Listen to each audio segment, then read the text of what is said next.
ambapo walitolewa kwenda kuchukua maji yapata mita 10 from hiyo seli yao. Alijaribu kumshika yeye, ikawa ni ngumu, akapiga risasi 4 lakini aliweza kuponyoka. Simiyu is believed to be behind the killing of a businessman, Alfred Obayo, the owner of Texas Hotel, who was found dead on the 22nd of February this year. Simiyu was to be arraigned in Busia local courts today, and Ruto further called upon residents to be on the lookout. Watu wa eneo la Busia wao waangalifu, na wakipata huyu criminal ni sharti wapike ripoti kwa kituo cha polisi ama ofisi ya chief. To Mandera now, where Mandera County government has kicked off COVID-19 sensitization campaign targeting local communities and schools. Through the Department of Health and County Government, the county government is issuing face masks and other protective materials to wananchi.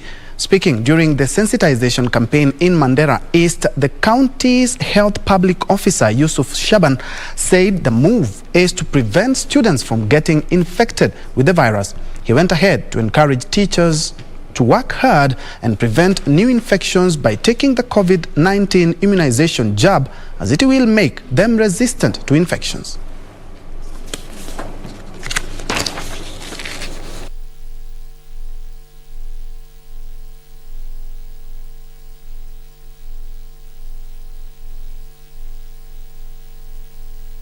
Schools are an entry point to the community. The request that we are putting to the teachers and to the administration and to the Ministry of Health, that we would like the teachers to come forward and take the jab, both the first and the second jab.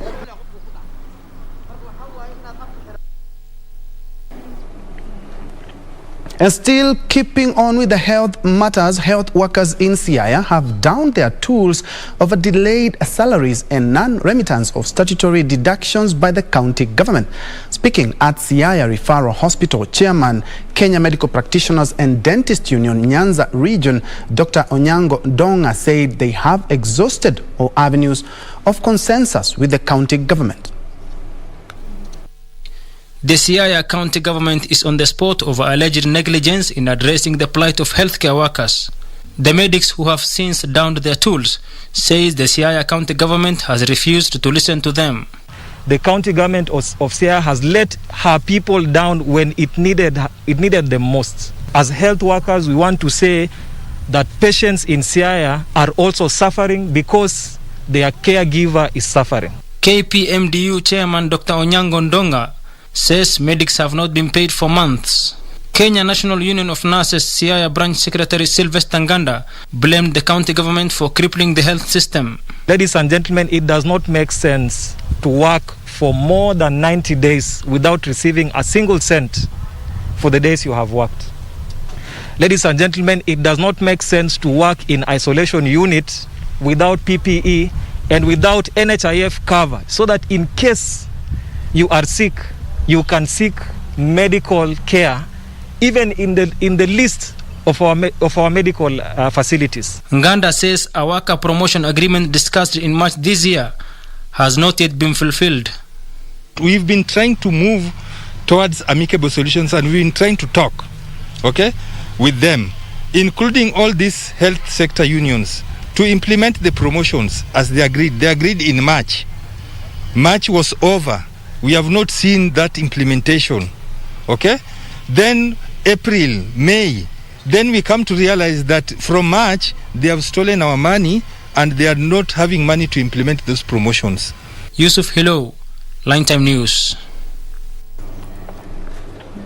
Moving on, Kenya Long Distance Truck Drivers Union has held a crisis meeting with the South Sudan Freight Forwarders Association in an attempt to resolve a crisis that has seen the halting of truck movements from Kenya and South Sudan. The two sides condemned the recent killing of Kenya truck drivers in South Sudan.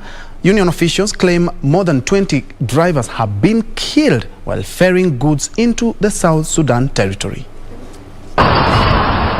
Kenya's Long-Distance Truck Drivers Union Chairman Nicholas Mbogwe said the recent killing has resulted in an impasse grounding hundreds of trucks at border points between Kenya and South Sudan. Trucks ferrying goods worth millions of shillings are unable to access seamless trade between the two countries. Ile imefanya madereva wasimamishe magari kwa border ni insecurity on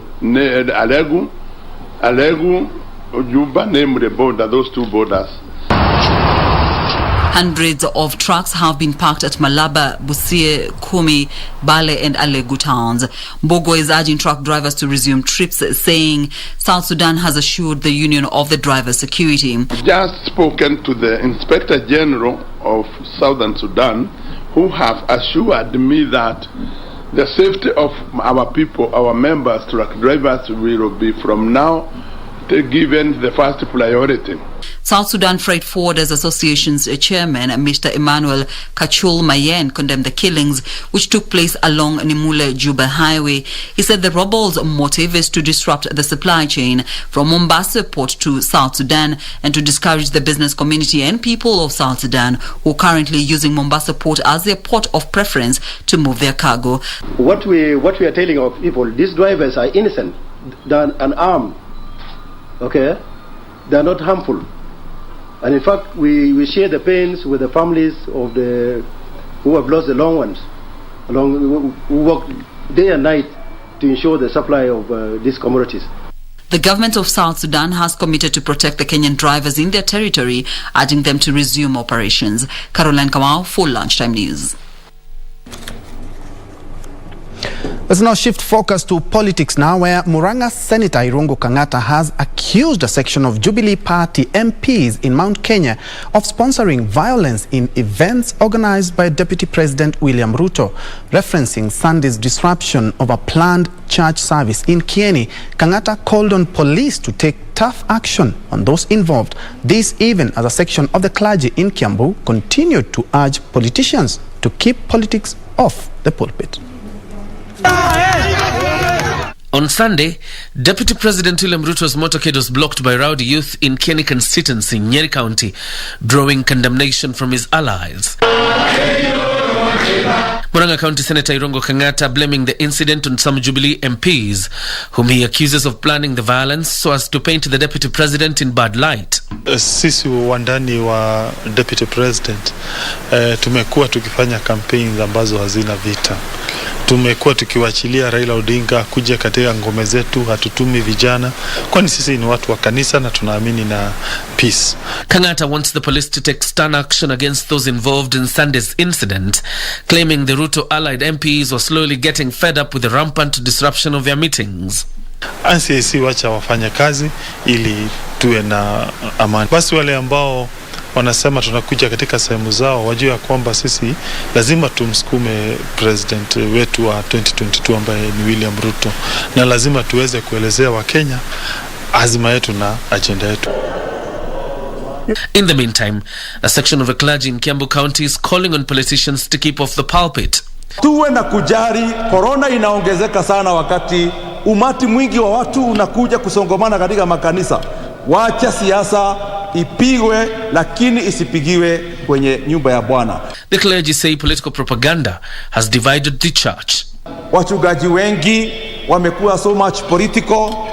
Tungetaka kuuliza kanisa, tungetaka kuuliza wanasiasa waache kupiganisha watu wa kanisa na wasitumie kanisa kama chombo cha kueneza ajenda zao za kisiasa.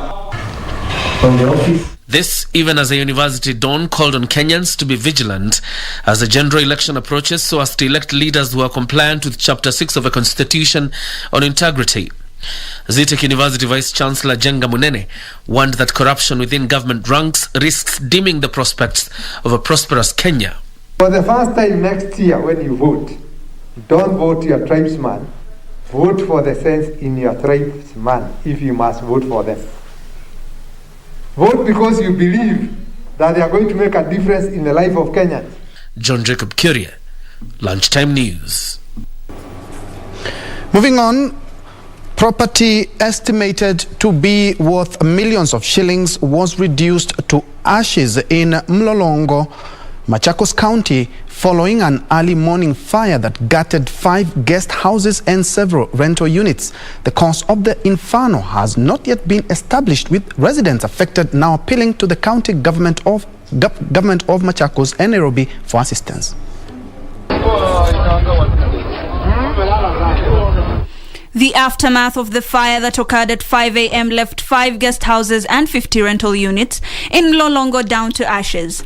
Angry residents pouring out their frustrations, accusing Machakos County government firefighters of slow response.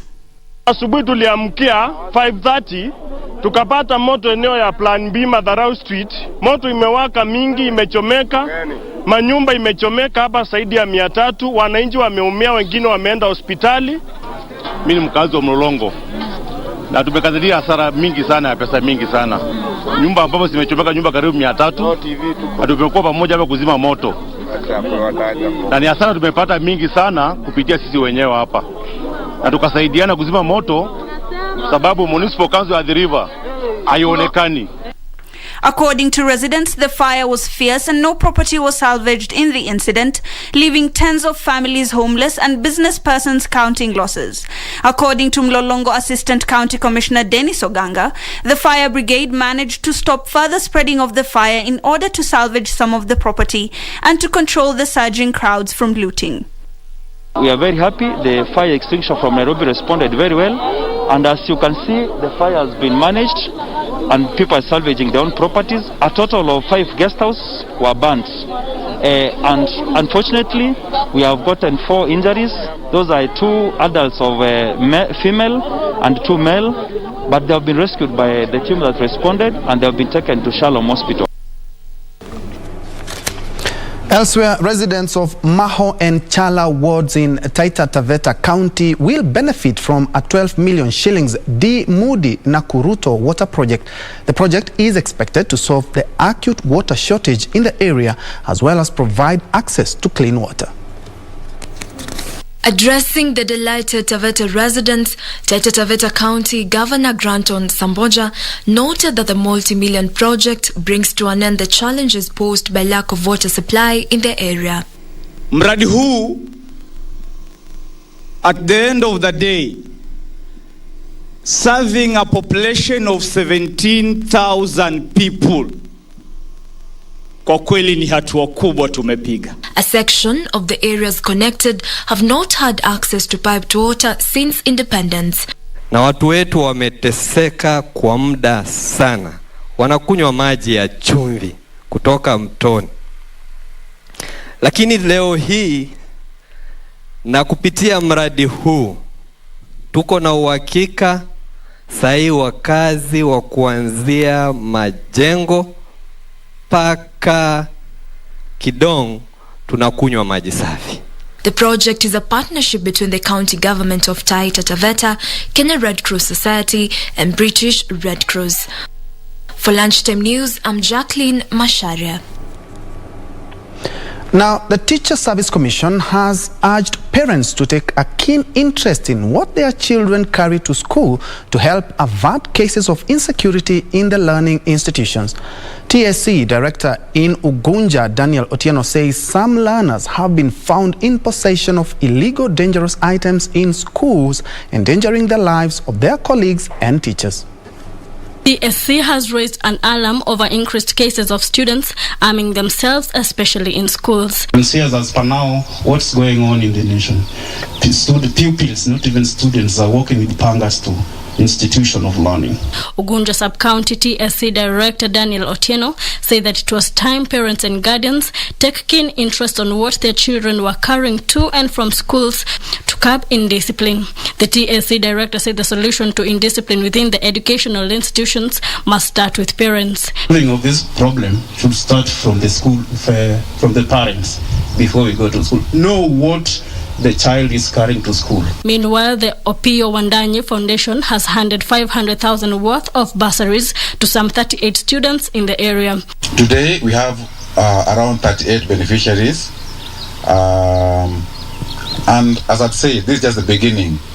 More will come through, and I believe we'll widen our net so that more can benefit from this particular foundation. The students were challenged to concentrate in school and avoid engaging in illegal practices. Political aspirants in Narok County are being urged to shun divisive politics and preach peace during their campaigns. Speaking in Narok Town, Brian Lemayan, an aspirant for the Narok North constituency legislative position, said the county is cosmopolitan in nature, hence the need for leaders not to incite the various communities against each other.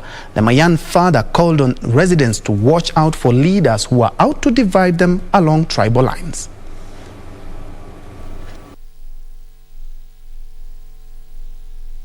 And it's high time wanasiasa kila mahali mnaenda mnafaa kuhubiri amani. Narok North especially is a cosmopolitan constituency. All the tribes in Kenya are represented here, and they have been living in peace. Others engaging in agriculture and others in business. Sasa hizi wanasiasa wasikuje kuharibu hiyo amani. Wananchi kila mahali viongozi wanakuja, you should hold them accountable so that they should preach peace all over and in all the places that they go. And now to a story of hope. 60 young women from the Olorashi Group Ranch, whose education was cut short due to tradition, can now smile again. This is after they were enrolled for various courses in TVET institutions across the country. The initiative is being spearheaded by an NGO, the International Fund for Animal Welfare. At the heart of Kenya's dry and dusty savannah lies Olgulului Olarashi Group Ranch. This group of Maasai women reside at the ranch. Dressed in traditional Maasai attire known as Irkarash, the women gather for a noble cause. The initiative aims at educating a group of 60 women from the community to economically empower themselves through the acquisition of various skills. Their school fees for a year. The project is set for 3 years. They're supposed to go to school for a whole year, and IFO is going to take care of that. After they finish with their studies, IFO will set up a business for them. The group comprises of widows, orphans, and single mothers, all with a different story to tell. Nikasumbuliwa na school fees, nikaenda nikakaa nyumbani, nikaona wazazi wameshindwa kabisa, nikakaa nilikuwa na hope, nikakaa mpaka another year. Another year nikakaa mpaka nikaja maisha ikanichanganya tu, nikawa mjamzito. My husband passed away, so nikaachwa as a widow. Nilikuwa napata tu help kwa group ranches hizo, napata bursaries, ndio nikaweza kuendeleza watoto wangu kuendelea kusoma. The initiative spearheaded by International Fund for Animal Welfare will see the women acquire skills such as hairdressing and tailoring, among others. Kujunirisaka tupati watu wa kusuka nywele, nikaona nichague hairdressing. We want women, Amboseli women, to own their own business where they can supply uniforms to rangers here in the ecosystem, to hotels in the ecosystem. Yes, we basically want to empower them. IFO's female engagement assistant Daisy Ochiel says this will go a long way in developing their skills. In this community that we are in, when you don't perform well in school, or when you drop out of school and your parents cannot afford to take you to college or to take you through your studies to finish the O levels, the option is you get married. Perhaps this is your journey, your safari of hope that begins today as you go on your journey to learn and create a new life for yourselves. The beneficiaries lauded the initiative, saying it is a game changer as it will eradicate poverty among themselves. Nitazuia ile pesa na itaongezeka kwa biashara yangu na family, nitaweza kumlipa mtoto wa shule. At least nitapata ile knowledge ambayo itanisaidia kufungua kazi yenye naweza saidia naye watoto wangu. Soma nitakuwa na ile knowledge yenye itanisaidia ku manage your business ama kuendeleza kibiashara hivyo. Reporting for Lunchtime News, I'm Jackie Wambiru.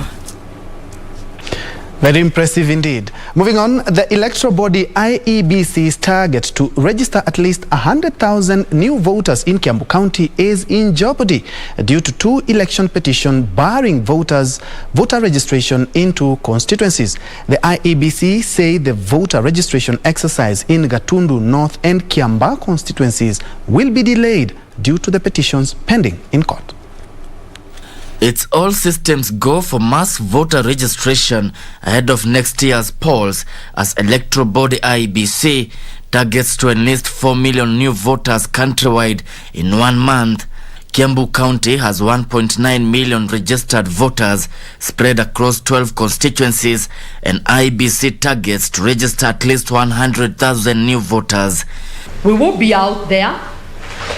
Our clerks will be in all the 60 wards starting 5th of October to 5th of November, and they will be going round. You find them in markets, in churches, in mosques. The ambitious exercise is, however, facing hurdles as no voter registration exercise should happen at both Gatundu North and Kiamba constituencies. In Gatundu North constituency, a court battle between political adversaries former MP Clement Waifara and incumbent Anne Wanjiku Kife has been running since 2017.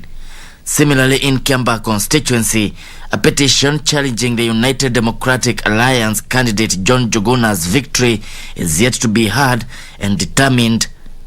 And when there is a petition in any constituency, there is usually no voter registration. The residents of the 2 constituencies, that immediately the petitions are done away with, they will be given the same days to register as voters. According to IEBC, the 2 petitions will delay voter registration in those areas. Voter registration clerks who the electoral body is recruiting will be undertaking the exercise from October 4th to November 4th, with each ward given 3 biometric voter registration kits. Kevin Washira, Lunchtime News. And still on matters touching on counties and constituencies, the government has been asked to increase funding to constituencies so as to help cater for the growing population of students in need of bursaries. A section of youth in Kisii County have argued that investment in the education sector is one among several ways of promoting self-reliance and youth empowerment. The government to relook at the budgetary system in such a manner that they're able to provide specific funds, even up to 600 million, for purposes of sponsoring kids that have done well and are going to higher institutions of learning. Wengi tumekuwa tukiteseka pale nje, hatuna fees, hatuna karo, but they has come in. Amekuja kusaidia sisi ambao tunateseka kule nje. Now we are very much grateful and very thankful that we are going to proceed with our studies. Tulikuwa na ukosefu wa karo, lakini kwa sababu yake naenda kuingia shule hivi karibuni.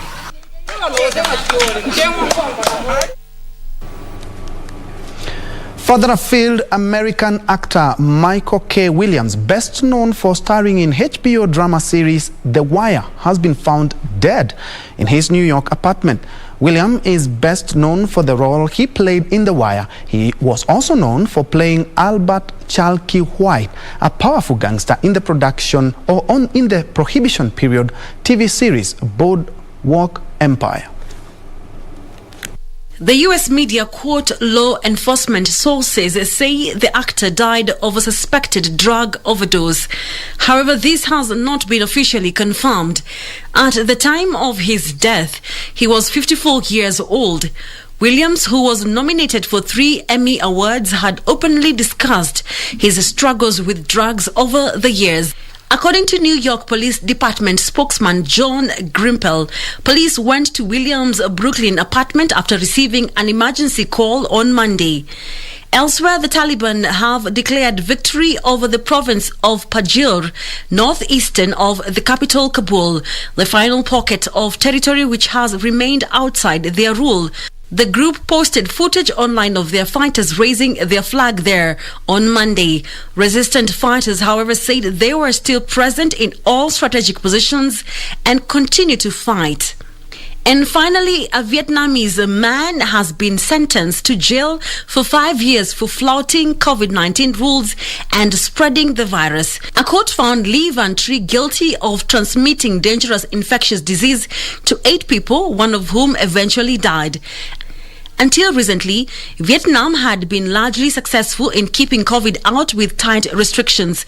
But infections have surged since June, with an outbreak fueled by more contagious Delta variant. The country has seen more than 530,000 cases, with more than 13,300 deaths, many of which have occurred in the last few months. And on that note, we take a breather, but when we come back, we'll be having business and also sports news. But let me appreciate Brian Wamalwa watching us from Naivasha. Kome, you are watching us from Meru. Raymond Moses, you also tuned in, same as Enos Omothi from Nairobi CBD, and Akiru Julius, just to mention but a few. Let's take that break.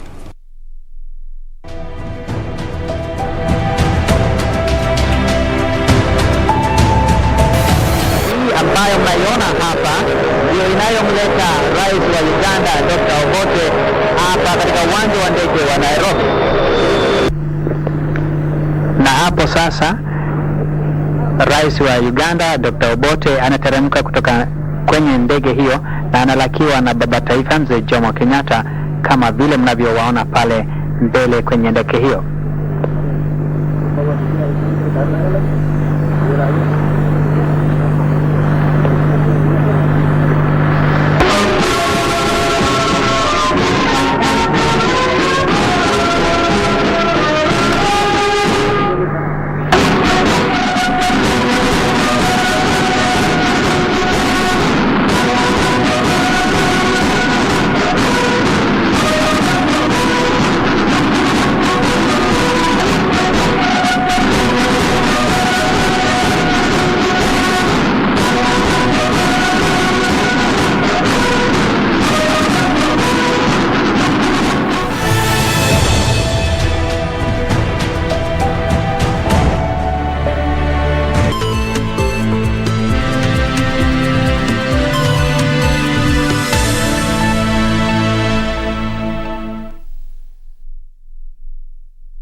Is dangerous.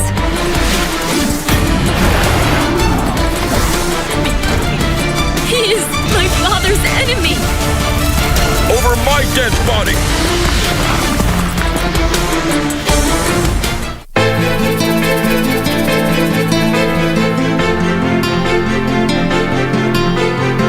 It took a very short time wewe kumaribu familia yake. So jambo la kununua nyumba is not a big deal for him. I'm not up for your stupid silly games, Wakili. Kwani ni mtoto wangu? Hata akaenda nyumba za wazee mimi sijali, ama wewe wajali? Ameenda kwa boyfriend yake. Huu wazimu wa nyumba umemchokesha. Hawa watu ukiwapatia nafasi watakupanda kichwani na mambo yako yote yataharibika. Ndio maana inabidi unawafuga kama mbuzi.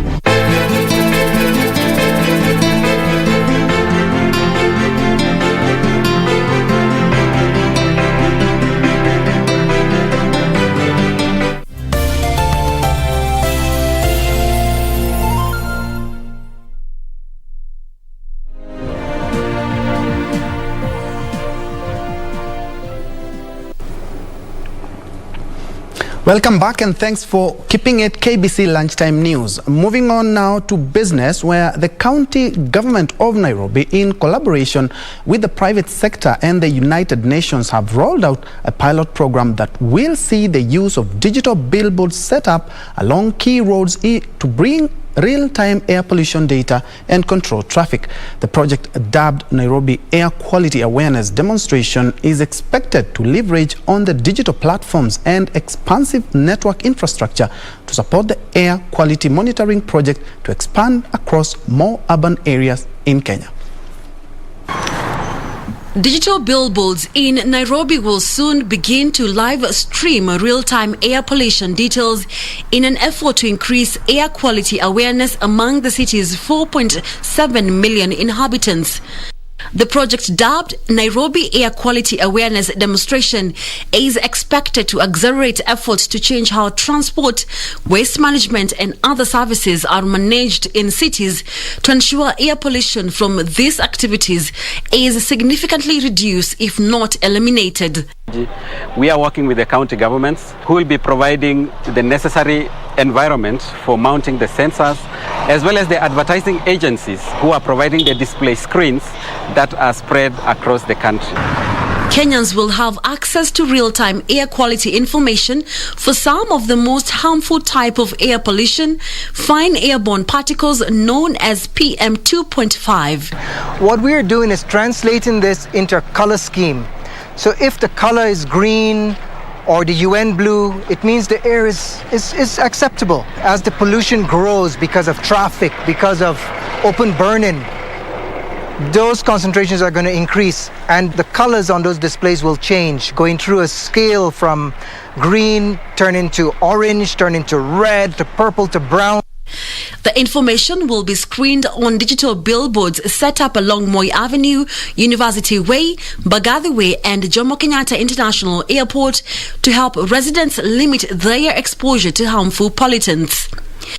So anything other than green and blue is not good for you. If it's, for example, red, it means that if you suffer from asthma or you have a heart illness or sensitivities, you will feel it. So you need to take steps to protect yourself. The billboards will also be used to control traffic in the city to minimize congestion. Our role in this project is to ensure that we leverage on the technology and the infrastructure that we have across the country to scale up the project to cover the whole country. For the upscaling of this project, we require collaboration and partnerships with different organizations. Policies and investments supporting cleaner transport, energy-efficient housing, power generation industry and better municipal waste management are expected to reduce key sources of urban outdoor air pollution. The initiative has been rolled out in collaboration with the UN, the private sector, academia, non-governmental and local governmental organizations. Caroline Jenga for Lunchtime News. Moving on, mobile telephone networks have been shut down in northwestern Nigeria after authorities ordered a telecoms blackout to help armed forces tackle armed gangs of kidnappers terrorizing the area. Here are the details of this and others from across the continent. The northwestern Nigerian state of Zamfara has been one of the worst hit states in a wave of mass abductions of pupils from schools across the region by armed gangs of ransom seekers operating from remote camps. Military operations against the gangs are currently underway, with the Nigerian army promising to clear out such elements fiercely and decisively. The Nigerian government instructed Globacom to suspend phone and internet services in Zamfara for at least 2 weeks. In the latest incident in Zamfara, more than 70 pupils were kidnapped from a secondary school in the village of Kaya last week. Meanwhile, South African retailer STEINHOFF International says it has gained approval for its proposed lawsuit settlement offer to claimants who lost money when it revealed holes in its accounts. The proposal gained the required 75% approval from creditors and market purchase claimants to move the group closer to finalizing a deal that has been a major headache since the company's restructuring. The retailer faces 90 separate legal claims in Germany, South Africa and Netherlands from shareholders and claimants. The majority owner of Pepcor in Africa and Pepcor in Europe has proposed a $1.7 billion offer, which needs approval from all claimants, financial creditors, courts and regulators. Finally, Ethiopia's e-commerce market saw over $6 billion in revenue in the past financial year, with innovations of online services spurring the market growth. The platform, which targets mostly small enterprises, has already registered over 7,000 sellers, with over 10,000 products over the past year. The Ethiopian government is looking to these digital platforms to create create jobs. Ethiopia Jobs Commission says over 2 million people enter the job market annually. According to industry insiders, consistent internet supply remains a challenge, and the lack of it in rural areas makes these e-platforms only available in urban areas. But with the opening up of the country's telecom sector, there is hope. Reporting for Lunchtime News, my name is Hibak Saeed. Further afield, New Zealand, which has successfully contained the spread of COVID-19 by enforcing strict border control regulations, plans to reopen its borders next year amid a labor shortage. The framework for reopening borders unveiled by Prime Minister Jacinda Ardern seeks to move to an individualized, risk-based model for quarantine-free travel. This and other stories from across the globe. New Zealand, which has tightened border control since March 2020 and banned foreigners as well as non-residents from entering New Zealand, has 44 COVID-19 active cases now. However, New Zealand's success in suppressing the coronavirus appears to be based on the closure of borders, which also resulted in a labor shortage in all walks of life. The hospitality industry bore the brunt in the crisis. Brett Sweetman, general manager of a luxury hotel in the capital, Auckland, said that he has 230 employees now, but he needs 50 more to operate it. The operation of the 195-room hotel has been put under a lot of pressure from rising costs due to labor shortages. Meanwhile, Toyota Motor Corp says it expects to spend more than $13.5 billion by 2030 to develop batteries and its battery supply system. The world's largest automaker by volume uses a range of battery types in its vehicles and is also considered the frontrunner to mass-produce solid-state batteries. This is considered as a potential game-changer for automakers because they are more energy-dense, charge faster, and are less prone to catching fire. However, the company is still struggling with the short service life of these cells. Finally, a court in China has dropped a case against a former Alibaba employee accused of sexual assault. The district court says the forcible indecency committed by the man, identified as Wang, was not a crime. The employee was arrested last month after a female employee of Alibaba said she was sexually assaulted on a business trip. Her allegations were shared widely on Chinese social media. Police in the city of Jinan, where the incident took place, says the investigation was closed but that Wang will remain under detention for 15 days as punishment.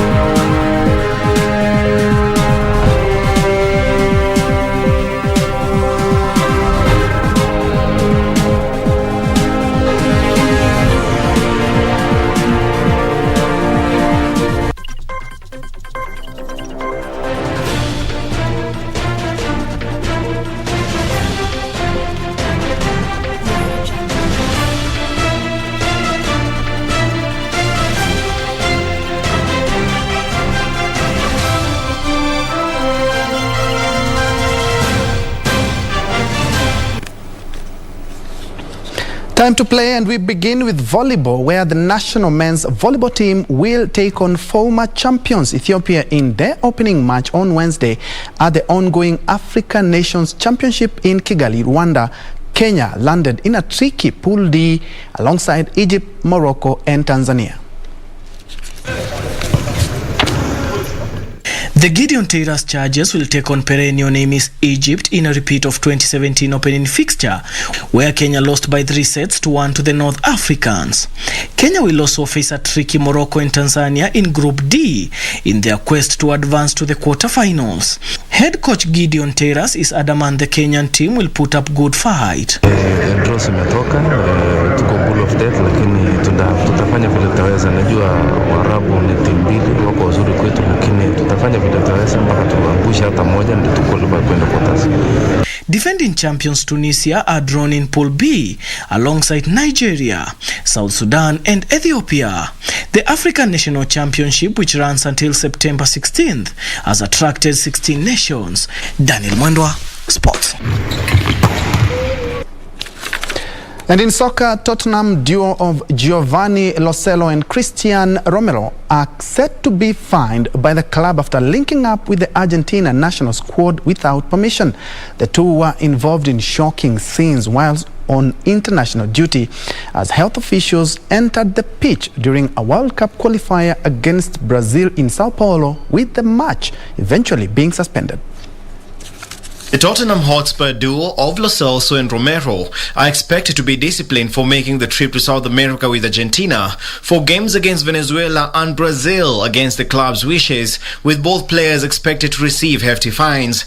Lo Celso and Romero are planning on flying to Croatia, along with Aston Villa's Emiliano Martinez and Emiliano Buendia, following the controversial suspension of Argentina's World Cup qualifying Brazil to avoid having to quarantine. The four Argentine Premier League-based players were accused of not following strict COVID protocols upon entering Brazil. Crucially, Buendia and Martinez have both followed the agreement set out with Villa before they left for the international break, and there is no suggestion that they've done anything wrong, but the same cannot be said for the Tottenham duo. The four players will miss Argentina's third game against Bolivia in the early hours of Friday morning. A trip straight back to the UK from South America would have meant 10 days in government hotel quarantine, but stopping off for that period in a green list country means they can train and then travel back to the UK without quarantine.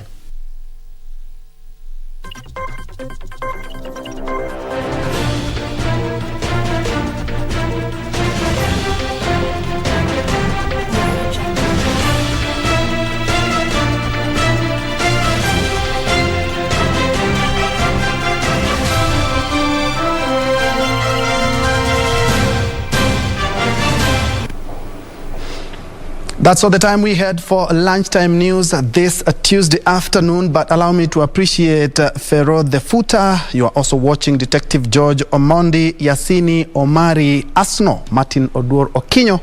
We also have Raymond Moses, Nico Morara. We also have B Mambo B, who is in Nanyuki, and Esther Wairimu. Thank you so much for keeping me company. And since the campaigns have started, one word for the youth: the next general elections. It's not about elections and the future mostly, but about the next generation. So don't be used by politicians in campaigns in the negative way. My name is Ben Troy Njue, and Anwangeshi has been on sign language interpreter. Let's do it this again tomorrow.